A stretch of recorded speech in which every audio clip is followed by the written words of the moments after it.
નમસ્કાર દર્શક મિત્રો, ધ લોકસત્તા શોમાં આપનું સ્વાગત છે। ભારતીય ઉદ્યોગ જગત અને દેશ માટે ગૌરવની પળો વચ્ચે વન્યજીવન સંરક્ષણ ક્ષેત્રમાંથી એક અતિ મહત્વપૂર્ણ સમાચાર સામે આવ્યા છે। રિલાયન્સ ઇન્ડસ્ટ્રીઝના બોર્ડ મેમ્બર અને વનતારા વન્યજીવન સંરક્ષણ કેન્દ્રના સ્થાપક અનંત અંબાણીને પશુ કલ્યાણ માટેના વિશ્વના સૌથી પ્રતિષ્ઠિત સન્માનો પૈકી એક ગ્લોબલ હ્યુમેનિટેરિયન એવોર્ડથી સન્માનિત કરવામાં આવ્યા છે।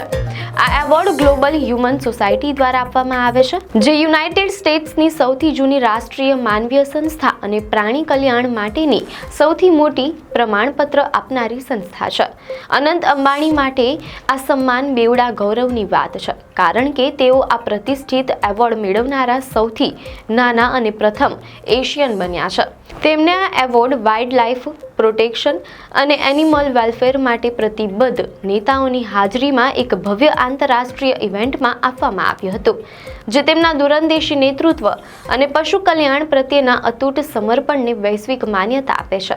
પ્રાણી કલ્યાણ અને સંરક્ષણ ક્ષેત્રમાં આ ગ્લોબલ હ્યુમેનિટેરિયન એવોર્ડને વિશ્વની સૌથી મહત્વપૂર્ણ માન્યતાઓમાં ગણવામાં આવે છે। આ એવોર્ડ એવા વ્યક્તિઓને આપવામાં આવે છે જેમણે જીવનભર પ્રાણીઓ અને માનવજાત માટે વૈશ્વિક સ્તરે પરિવર્તન લાવ્યું હોય।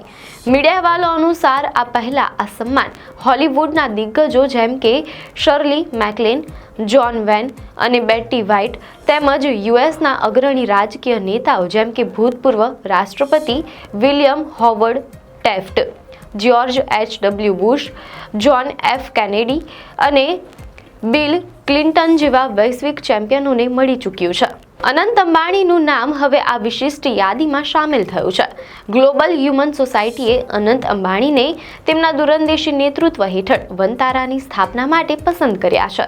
વનતારા એક સંરક્ષણ કેન્દ્ર છે જેણે મોટા પાયે બચાવ એટલે કે રેસ્ક્યુ, પુનર્વસન એટલે કે રિહેબિલિટેશન અને પ્રજાતિ સંરક્ષણમાં શું શક્ય છે તે ફરીથી વ્યાખ્યાયિત કર્યું છે।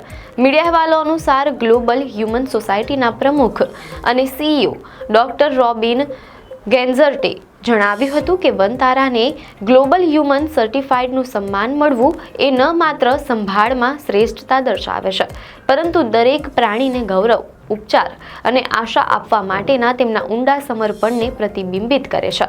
તેમણે વનતારાને મોડર્ન એનિમલ વેલફેર માટેનો નવો માપદંડ ગણાવ્યો છે।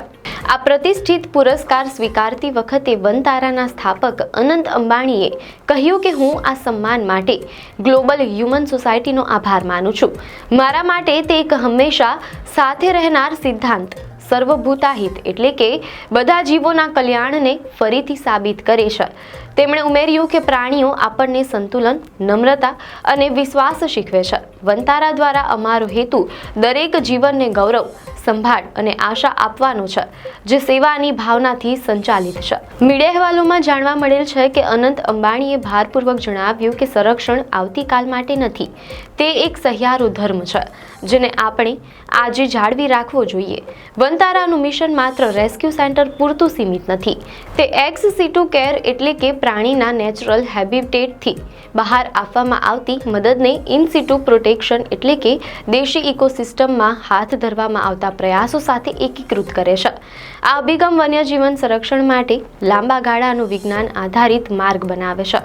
વનતારાનું કાર્ય જોખમમાં મુકાયેલી પ્રજાતિઓનું રક્ષણ કરવા, ઘટતી વસ્તીને પુનઃસ્થાપિત કરવા અને લુપ્તપ્રાય પ્રાણીઓને તેમના કુદરતી વાતાવરણમાં ફરીથી દાખલ કરવામાં સહાય કરવા પર કેન્દ્રિત કરે છે। વનતારાની શ્રેષ્ઠતાનો પુરાવો તેને મળેલું ગ્લોબલ હ્યુમન સર્ટિફાઇડ સ્ટેટસ છે।